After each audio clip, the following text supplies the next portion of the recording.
game day. I'm just waiting for everyone else to get on the boat. I'm a little bit early. We packed all of our stuff and we're just gonna head out for 4 days in the rain basically. I had a few different reasons for choosing to take a job in Southeast Alaska this summer. I wanted to live in a region of Alaska I'd never been to. But mostly, I wanted to be near the ocean. Glacier Bay is the homeland of the Hunaklinkep. They were forced out of their lands, first by a glacier, and then by the National Park Service. It's been an honor to experience these lands. I love water and the marine ecosystems in Alaska. Mostly, though, I love animals. 6 years in Denali instilled a deep love and appreciation for the resilience, tenacity, and spunk that wild creatures have. I came here because I wanted to be near and hang out with ocean critters.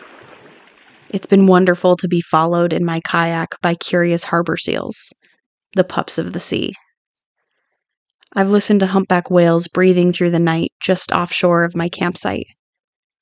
And I've watched heavy puffins trying to fly after gorging themselves on fish. One of my top priorities is to be near wild places and wild beings. I make a conscious effort to seek out places where I can feel connected to the greater web of life on Earth. It reminds me that I'm a member of the biotic community.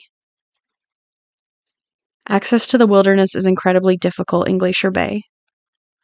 Of all the places I've lived and worked, this has been the hardest by far in terms of access. Boat tickets to go up bay to see the glaciers, fjords, and wildlife are $270 each.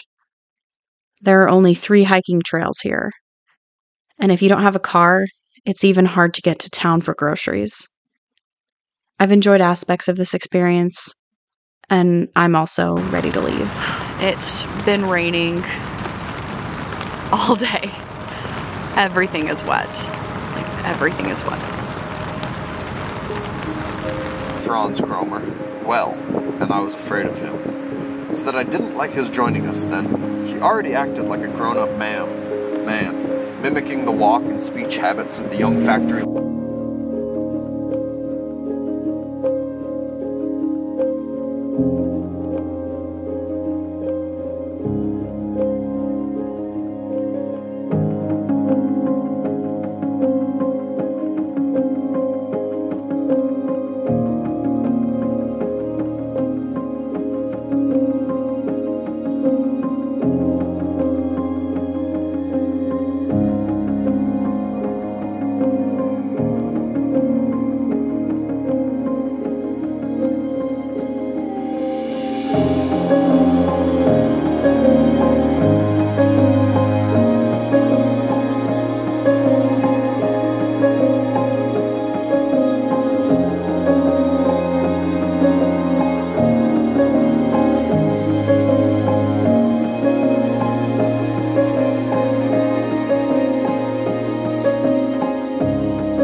Thanks so much for watching.